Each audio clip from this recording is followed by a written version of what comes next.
사도신경으로 신앙 고백합니다. 나는 전능하신 아버지 하나님 천지의 창조주를 믿습니다. 나는 그의 유일하신 아들 우리 주 예수 그리스도를 믿습니다. 그는 성령으로 잉태되어 동정녀 마리아에게서 나시고 본디오 빌라도에게 고난을 받아 십자가에 못 박혀 죽으시고 장사된 지 사흘 만에 죽은 자 가운데서 다시 살아나셨으며 하늘에 오르시어 전능하신 아버지 하나님 우편에 앉아 계시다가 거기로부터 살아있는 자와 죽은 자를 심판하러 오십니다. 나는 성령을 믿으며 거룩한 공교회와 성도의 교제와 죄를 용서받는 것과 몸의 부활과 영생을 믿습니다. 아멘. 391장 찬송합니다. 391장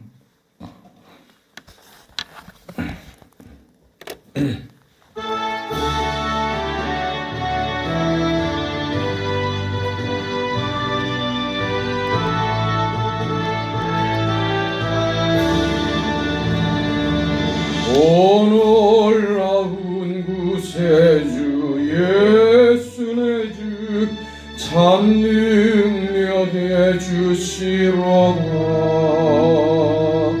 큰 바위 및 안전한 그곳으로 내 영혼을 숨기시네. 내 마른 땅을 종일 걸어가도 나 피곤치 아니하며 저 위험한 곳 내가 이를 때면 큰 바위에 숨기시고 주 손으로 덮으시네. 오 놀라운 구세주 예수 내 주 내 모든 짐 벗기시네. 죄악에서 날 끌어올리시며 또 나에게 힘 주시네. 내 마른 땅을 종일 걸어가도 나 피곤치 아니하며 저 위험한 곳 내가 이를 때면 큰 바위에 숨기시고 주 손으로 덮으시네. 증량 못할 은혜로 채우시며 늘 성령에 감화주사 큰 기쁨 중 주님을 찬양토록 내 믿음을 도우시네. 내 마른 땅을 종일 걸어가도 나 피곤치 아니하며 저 위험한 곳 내가 이를 때면 큰 바위에 숨기시고 주 손으로 덮으시네. 주 예수님 공중에 임하실 때 나 일어나 맞이하리. 그 구원의 은총을 노래하리. 저 천군과 천사 함께 내 마른 땅을 종일 걸어가도 나 피곤치 아니하며 저 위험한 곳 내가 이를 때면 큰 바위에 숨기시고 주 손으로 덮으시네.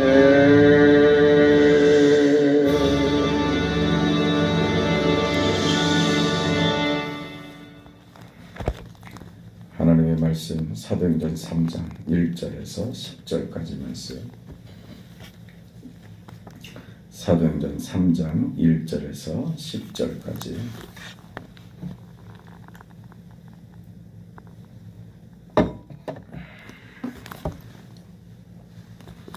네, 우리 함께 읽습니다. 제9시 기도 시간에 베드로와 요한이 성전에 올라갈새 나면서 못 걷게 된 이를 사람들이 메고 오니 이는 성전에 들어가는 사람들에게 구걸하기 위하여 날마다 미문이라는 성전문에 두는 자라.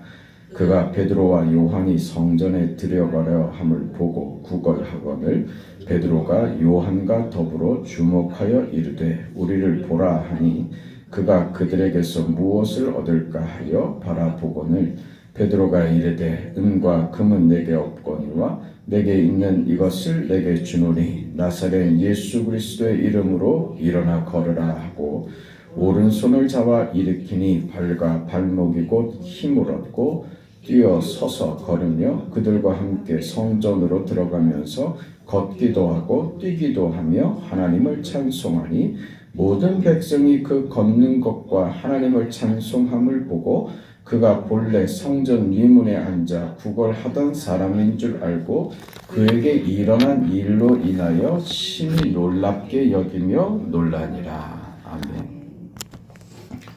우리 지난 시간에 이 본문을 살펴보면서 그 예수께서 그 복음서에서 확인했던 예수께서 그 하시던 공생애의 사역과 지금 사도행전의 그 사건의 배열이 아주 흡사하게 전개가 되고 있다고 하는 것으로 살폈고 그것이 지금 사도행전 본문을 통해서 무엇을 이야기하려고 하는 것인가? 그것은 그 예수께서 행하신 그 사역, 예수님이 그 완성하신 복음과 그 구원 사역을 지금 교회에게 사도들에게 그 예수님의 사역이 이양되었다, 전달되었다. 저들이 마치 그 계주하면 바톤을 이어받잖아요. 그 바톤이 지금 이어진 것처럼 저들도 예수께서 행하신 공생의 사역과 같이 그 내용을 이어받아서 지금 이어달리기를 하고 있는 것 같이 그런 내용으로 지금 설명되고 있다 그랬습니다. 그래서 지금 기적이 지금 사도행전 초기에 성령 강림에 이어서 베드로의 설교로 3,000명이 회개를 하고 그렇게 교회가 초대교회, 그 예루살렘 교회가 그렇게 이루어지고 그러면서 바로 그 나면서부터 안진뱅이 된 자가 일어나는 이 기적의 사건이 소개되는 이유가 있다 그랬죠. 그것이 지금 무엇이냐?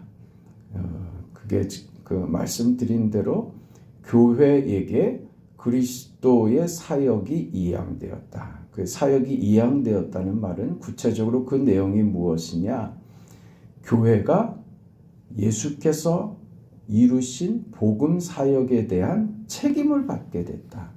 이제 복음이 그 교회에게 전달되어서 교회가 복음을 전하고 복음대로 삶으로 어떤 결과들을 만들어낼 책임을 갖게 되었고 그 복음의 책임을 다할 때 교회가 그 일을 넉넉하게 감당해낼 수 있도록 예수께서 공생의 사역에 보이셨던 것처럼 지금 병자가 일어나는 이런 일이 벌어졌다. 이 일이 무엇이냐? 이걸 권세라고 그랬습니다. 권세입니다. 이건 그러니까 교회가 하는 일이 예수 믿고서 당연히 뭐 병든 자가 일어나야 되고 하는 그런 차원이 아니라 권세가 임하여서 이 권세가 또 다른 권세를 몰아낸 것입니다. 그게 뭐예요? 지금 안진뱅이 된 자로 상징되는 것. 그리고 지금 이스라엘의 백성들은 뭡니까? 세상. 어떤 의미입니까? 세상에 세상의 권세라고 하는 것은 뭐예요? 사탄의 권세죠.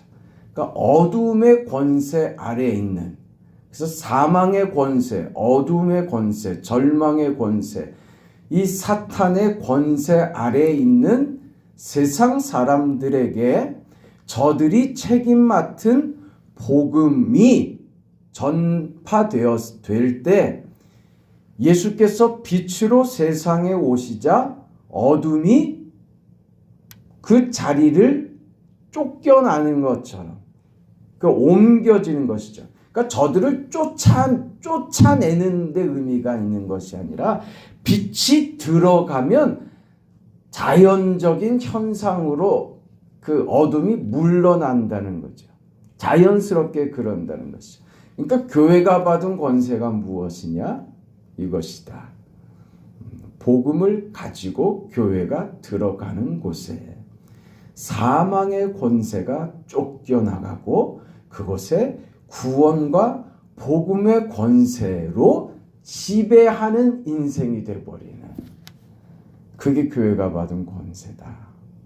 사망의 권세 아래서 좌절과 실망과 슬픔과 고통 가운데 있는 자가 복음의 권세, 구원의 권세로 찾아오는 교회로 인하여 저들의 인생에 빛을 담게 됐다. 새로운 인생, 하나님을 그 아버지로 모시고 섬기는 하나님의 자녀가 되는 권세의 자리에 오게 됐다. 그 일을 교회가 맡았다. 이거죠. 그렇게 이루어진 교회들이 교회된 그 자기 역할들을 할 때 어떤 결과들이요? 그게 2장 하반절에 봤던 내용. 어떤 결과들이요? 주께서 그 신도의 수가 3,000이나 더하고 주께서 구원받는 자들을 더하게 하시더라. 이 교회의 당연한 결과, 이게 부흥으로 연결되더라고 하는 것이죠. 숫자를 우리는 무시할 수 없습니다. 그 숫자의 부흥을 무시할 수 없어요. 그러나 숫자만으로 그 부흥을 다 얘기할 수도 없습니다. 먼저는 무엇이냐 하면 교회가 교회되는 거예요. 교회가 교회되는 건 뭡니까? 교회의 구성원된 공동체 속에 속해 있는 성도들 한 사람 한 사람이 하나님 자녀다워지는 거예요. 그게 교회가 교회로서의 기능을 발휘하는 그 힘을 그때 가지게 됩니다. 무엇이냐? 받은 책임과 권세를 힘있게 사용하는 교회가 되기 위해서 그 전 단계요. 서로 떡을 떼며 서로 교제하며 예배하며 함께하기를, 서로 모이면 기도하기를 전혀 힘쓰는 이 과정에 들어가는 겁니다. 그때 자연스럽게 믿는 자들이 점점 더 늘어가는 겁니다. 사도행전의 기록에 아주 특징 중에 하나가 그겁니다. 어떤 일로 인해서 믿는 자가 더하더라. 이 결론이에요. 거의 사도행전에 어떤 사건이 일어나면 그 사건으로 인해서 믿는 자가 더하더라. 이걸로 간답니다. 그러니까 베드로와 그 사도들이 감옥에 갇히는데 그 일로 인해서 교회가 위축되고 무슨 손해를 보고 더 어려워지고 저들이 절망하고 그런 쪽으로 가는 게 아니라 제자들이 감옥에 갇히는데 그럼 교회는 뭐예요? 저들을 위하여 더욱 힘써 빌더라, 이렇게 나오는 거예요. 이게 우리가 꿈꾸는 모습인 거예요. 환경이나 어떤 조건이나 상황 때문에 우리 신앙이 거기에 지장을 받고 영향을 받는 단계의 신앙이 아니라 어떤 상황과 여건과 조건이 주어지더라도, 아니 어려우면 어려울수록 신앙이 더 빛을 발하고 더 뜨겁게 기도하고 신앙이 더 불타오르고 더 똘똘 뭉치고 하나가 되고 하나님의 복음을 위하여, 그래, 사도가 저렇게 감옥에 갇히는데 나도 그럴 기회가 된다면, 나도 그래야지 되는 상황이 된다면 나도 잡혀가겠다고 하는 그런 의지를 불태우는 자리로 가더라 이거죠. 그게 어떤 결과로요? 믿는 자의 수가 더해지더라는 걸로 가는 거예요. 이게 교회입니다. 이게 교회가 받은 책임과 교회가 받은 권세인 것이죠. 그것을 오늘 이어서 이렇게 되는 것입니다. 이게 권세의 문제가 된 것은 어떤 사회이든 어떤 개인이든 기존에 그를 누르고 있는, 지배하고 있는 권세가 있다는 것이죠. 말씀드린 대로 사망의 권세, 사탄의 권세죠. 구원은 무엇이냐? 어떤 의미에서 주인이 바뀌는 겁니다. 사망의 권세 아래 놓여 있는 자에게 이제 복음으로 하나님이 그의 주인이 되도록 하는 것이죠. 그러니까 이 개인이 어떤 자신이 구원을 받았는지, 하나님의 자녀가 됐는지, 자신의 신분이 어떻게 바뀌었는지를 확인하기 이전에, 다시 말해서 개인의 결정 이전에, 개인이 믿고 회개하고 하기 이전에 어떤 문제가 선행되어야 되느냐? 제3자 간의 문제가 해결돼야 되는 거예요. 그게 뭐예요? 하나님과 사탄과의 싸움인 것이 되는 거죠. 그러니까 저를 지배하고 있는 사탄의 권세를 하나님의 복음이 사탄의 권세를 쫓아내는 것이 먼저라는 것이죠. 그래서 이게 교회가 받은 권세라고 얘기를 하는 거예요. 교회는 이 권세를 받은 것입니다. 그래서 교회가 받은 이 권세를 가지고 사망 가운데 처해 있는 자에게 생명을 주고 사탄에게 매여서 이 세상의 죄악과 어둠과 이 어둠의 권세 잡은 자로 말미암아 세상이 어두워지고 침울해지고 괴롭고 고통스럽고 우울하고 눈물나고 병나고 실패하고 실망하는 이 모든 것들 말이에요. 이게 이 권세 아래 놓여 있는 것이다는 것이에요. 이 권세를, 그래서 38년 된 병자가 일어나는 것이 이것의 상징인 거예요. 하나님의 자녀된 복음의 권세가 그를 사로잡자 그를 짓누르고 있던 이 병든 이 권세가 쫓겨나더라. 이걸 가르치는 거죠. 오늘 우리 교회는 받은 권세와 그 사명, 그 책임이 무엇인지 이런 의미에서 분명히 알아야 됩니다. 근본적으로 귀신을 쫓아내고 병자를 낫게 할 수 있는 것으로 권세가 아닙니다.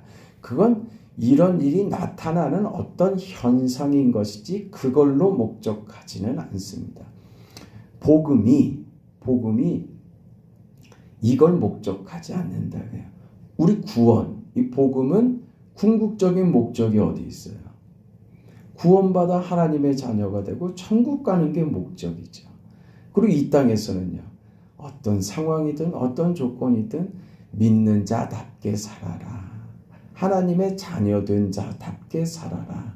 그것이 네가 살아가는 네 삶의 권세고 내가 너에게 부여한 그 명예이고 감사한 삶이고 내가 너를 자녀로 세운 그 자녀됨의 너 위치다. 그런 얘기를 하는 거죠. 그러니까 우리는 그 인생을 사는 겁니다. 그게 권세 있는 삶이 되는 것이고요.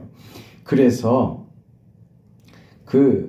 우리가 받은, 교회가 받은 그 권세대로 우리가 당당하게 멋있게 그 인생을 살아가야 한다. 그것이 무엇인가? 이런 일이 펼쳐지는 것이다. 우리가 받은 권세로 사망을 물리치는 인생이 됐다. 어둠을 물리칠 수 있는 그 권세를 우리가 받았다는 것을 알아라. 그래서 사도행전 3장, 사도행전 서두에 이 기적의 말씀이 동원되고 있는 것이고, 이것을 마태복음에는 너희는 세상의 빛이라고 했던 겁니다. 우리는 세상의 빛이라는 것을 이제 알게 된 자들이라는 거예요. 그러니까 빛을 가지고 어둠의 권세 아래 있는 자들에게 찾아가서 빛으로 어둠을 물리치는 그런 권세와 책임을 우리가 받았다는 것을 알고 살아라. 그것이 너희는 세상의 빛이다 라고 하는 그 말이 되는 것이죠. 이 복음을, 이것이 복음인데 이것을 믿지 않는 자에게 이 복음을 설명하고 이 복음을 적용시키는 데 있어서 저들은 이 복음을 모른단 말입니다. 왜? 어디에 속했기 때문에, 어둠에 속했기 때문에 빛에 관련된 일에 대해서 이해가 없단 말입니다.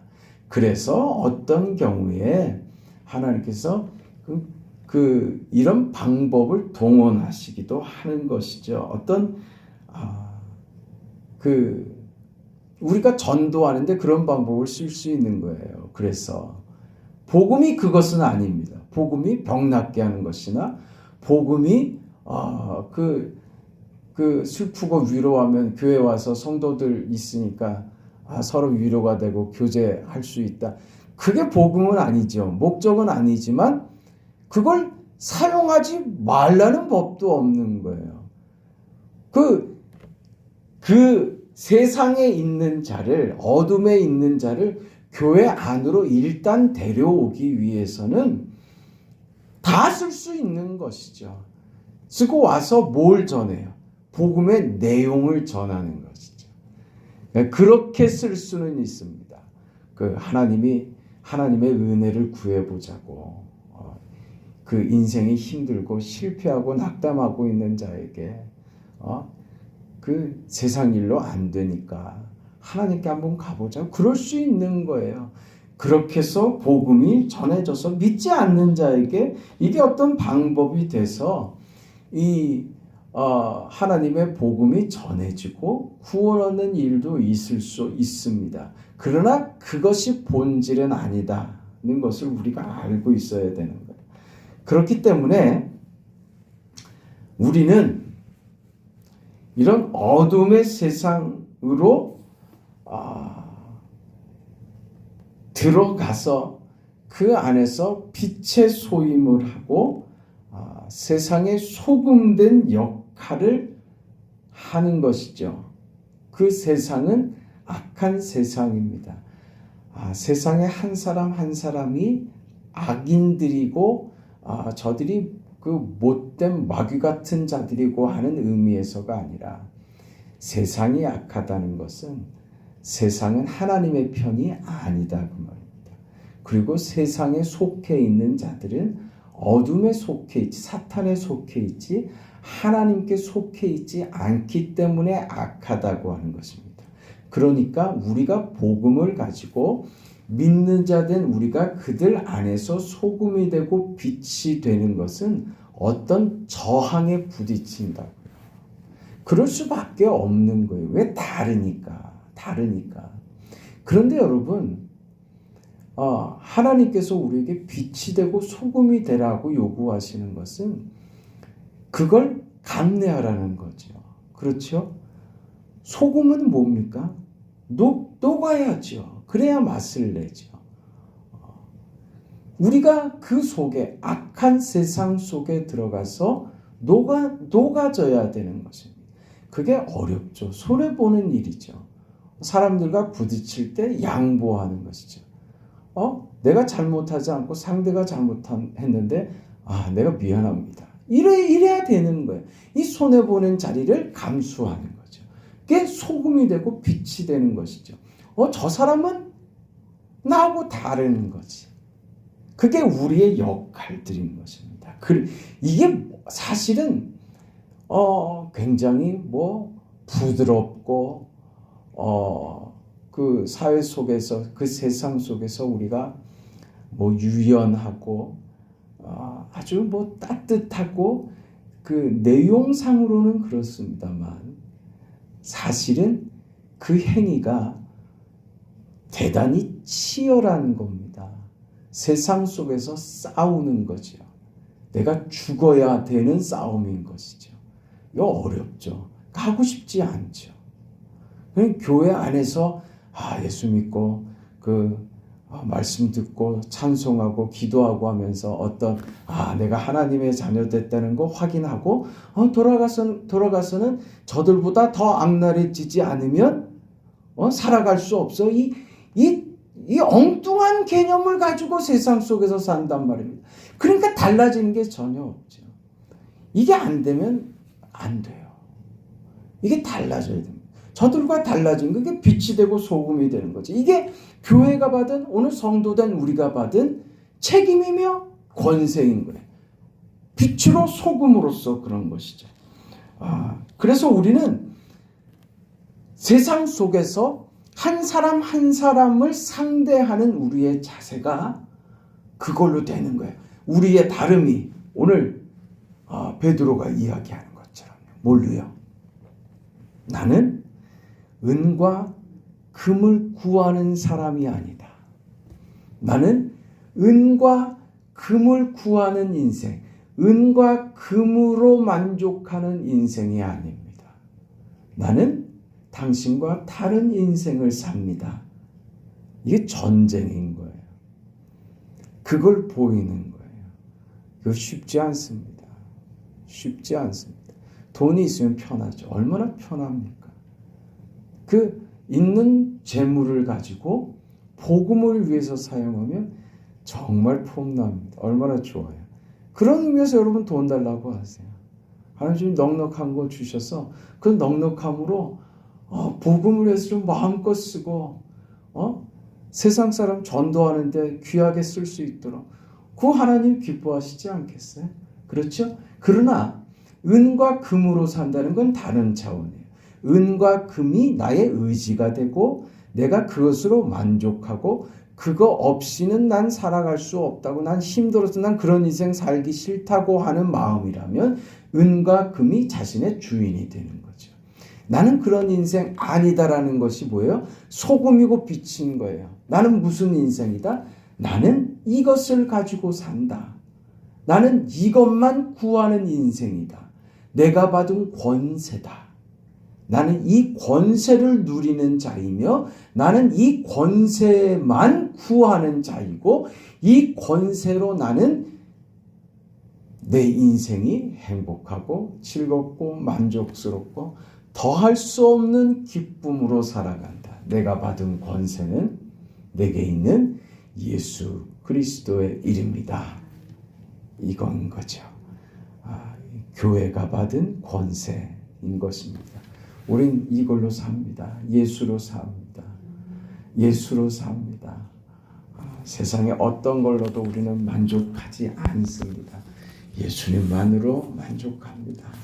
주님 한 분만으로 나는 만족합니다.